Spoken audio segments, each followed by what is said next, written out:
Bom dia, alunos. Hoje a gente vai estudar sobre Atenas e Esparta. Nós vamos fazer a nossa primeira aula não presencial, continuando a matéria de Grécia que a gente estava fazendo com vocês. Tá? Eu vou mostrar alguns slides para vocês explicarem. Minha sugestão é que vocês também peguem o material. Vou te mandar um roteiro de estudo, ok? Como vocês podem ver, aqui está o mundo grego, onde nós temos aqui Atenas, na Península da Ática. Do lado temos a Península do Peloponeso, Esparta, ok? Lembrando que essas duas áreas fazem parte do mundo grego, estão mais ao sul do mundo grego, mapa que nós já também estudamos, ok? Vamos começar. Esparta. Esparta foi uma cidade grega fundada por Dórios. Aqueles mais violentos que chegaram depois, eles também são helenos, como espero que vocês se lembrem. A cidade espartana era formada por Dórios, que tinha uma característica peculiar, que era o extremo militarismo dessa sociedade. Ok?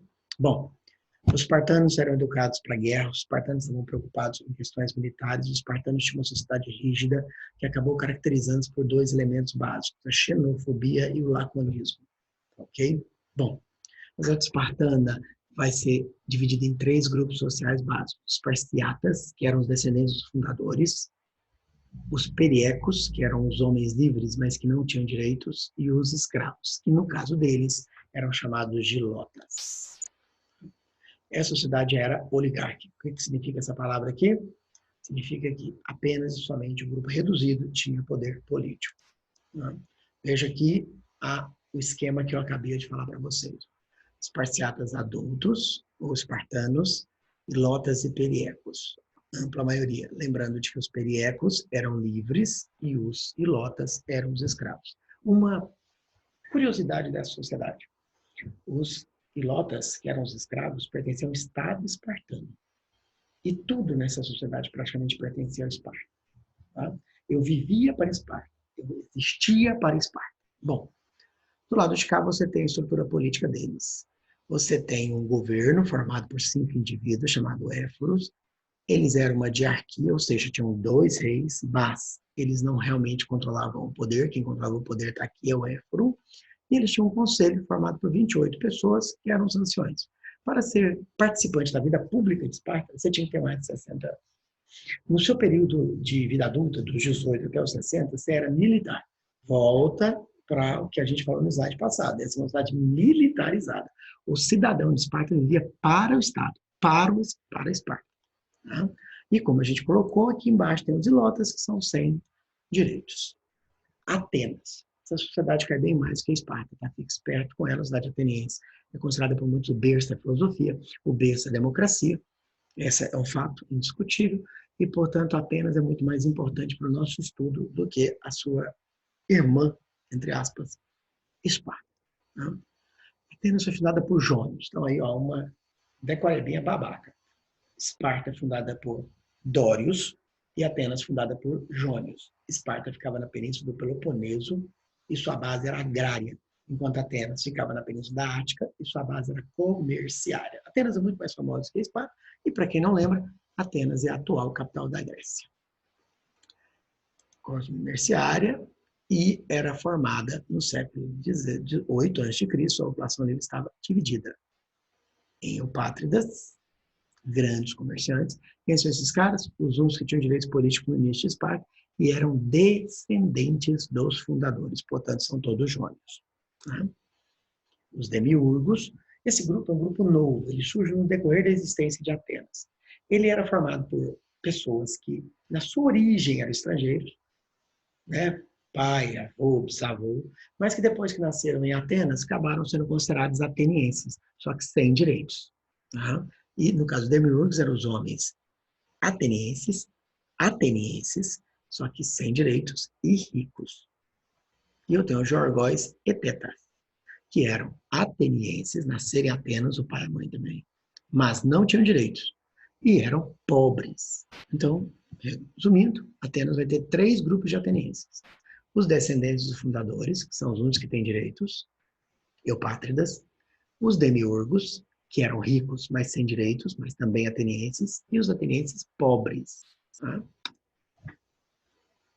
E além desses, veja está em negrito, que é importante, eu tenho em Atenas os metecos, que são os estrangeiros, esses não são atenienses e, obviamente, não terão direitos, e os escravos, que eram a base da sociedade. Tá? Aqui está um quadro importantíssimo para vocês. No decorrer da aula, você vai parar aqui e vai olhar várias vezes, até deixo muito claro para vocês. Atenas é a sociedade que formou a democracia. Isso não se deu de uma vez. Isso se deu paulatinamente. Tá? Atenas teve 3 grandes legisladores, pessoas que alteraram a estrutura política de Atenas. O primeiro foi Drácon, que estabeleceu a continuação da oligarquia, tá? Que apenas os eupátridas eram cidadãos, e que seu grande feito é esse que eu estou aqui marcando. Ó. Criou as leis escritas. Tá? Sua característica principal é que Drácon tentou manter o código com todo o poder.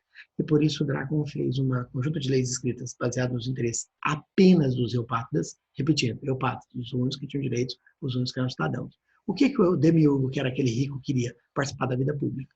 Mas o eupátrida não queria deixar. E por isso Drácon é considerado um conservador que tentou manter o poder na mão dos eupátridas. Como?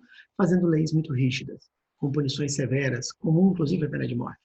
Por isso, quando você chamar alguém de draconiano, quando você fala, nossa, você é draconiano, quer dizer que você faz medidas rígidas, tá? Severas. E o Solon, o segundo legislador, ele vem para substituir o Drácon, porque a reforma de Drácon não deu muito certo. Solon, então, cria a timocracia. Timo, riqueza, kratia, autoridade. Então, só os ricos têm direitos políticos. E como a gente sabe, espero eu, você se lembre, no slide passado, só tenho 2 ricos, os eupátridas, grandes proprietários, e os demiurgos, livres e enriquecidos. Portanto, as reformas de Solon permitem que esses 2 se tornem cidadãos, eupátridas e demiurgos. Cria um legislativo, formado por pessoas eleitas entre eles para poder elaborar leis, chama bulé, e temos a Assembleia. A Assembleia sempre existiu, gente. A questão é quem participava da Assembleia. Antes, quem participava da Assembleia era só Eupátrida, e agora quem vai participar da Assembleia é Eupátrida e Demiurgo, chama Eclésia. Tá? E algo que de vez em quando cai, sobretudo nos vestibulares. Solon vai proibir que haja escravidão por dívidas, de forma que agora só teremos 2 tipos de escravos no mundo grego. Os prisioneiros de guerra e os de nascimento. Claro que eu estou me referindo a Atenas, tá? Não às outras cidades. As reformas de Solon foram muito bem-vindas e mudaram um pouco a estrutura. Posteriormente aparecerá o terceiro, o senhor Clístenes. Clístenes é o pai da democracia. O senhor Clístenes criou um novo modelo político. Como é que funciona esse novo modelo político? Muito simples. Ele estabeleceu que não me interessa se você era rico ou pobre.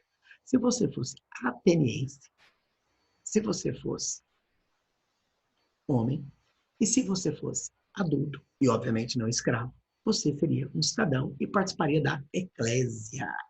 Tá? Então, vamos voltar lá de novo. O que é que a gente tem aqui? A gente tem o Pada, que é ateniense, Demiurgo, que é ateniense, Jorgóis, que é ateniense, e Tetas, que é ateniense. A gente tem esses 4 que são atenienses, todos eles agora estão na política de Clístenes. E aí, todo mundo que pertence a Atenas é ateniense, vai ser cidadão.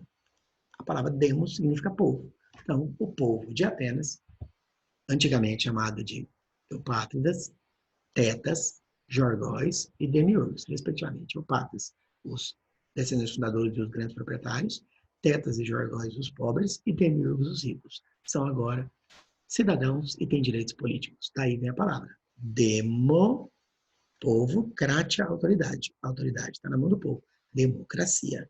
Também ampliou o número de membros da bulé e criou o ostracismo. Vamos terminar com esse ostracismo para encerrar a aula de hoje. O ostracismo é um mecanismo que o Clístenes falou muito inteligente. O que Clístenes pensou? Clístenes pensou que se você de repente tem poder, tem prestígio, tem influência, consegue imaginar alguém na nossa política com esse tipo de força, consegue até ser eleito só por causa de dinheiro, você podia atrapalhar o sistema político de Atenas, você podia ameaçar a própria democracia, porque na qual a autoridade está no povo, e não na pessoa que tem mais influência ou riqueza. E aí ele criou um mecanismo chamado ostracismo. O que é esse mecanismo? O direito de expulsar qualquer pessoa da cidade que ameaçar a democracia. Os próprios cidadãos se reuniam na eclésia e escolhiam o nome de uma pessoa. Se a maioria concordasse que aquela pessoa era uma ameaça a Atenas, ele seria expulso de Atenas. Olha, deve ter funcionado, pelo menos por um tempo, haja vista que o próprio Clístenes, o pai da democracia, sofreu ostracismo e foi expulso de Atenas. Por favor, releiam o seu conteúdo, tá? Estude na apostila também. Faça os exercícios. Na próxima aula, a gente continua. Tchau para vocês.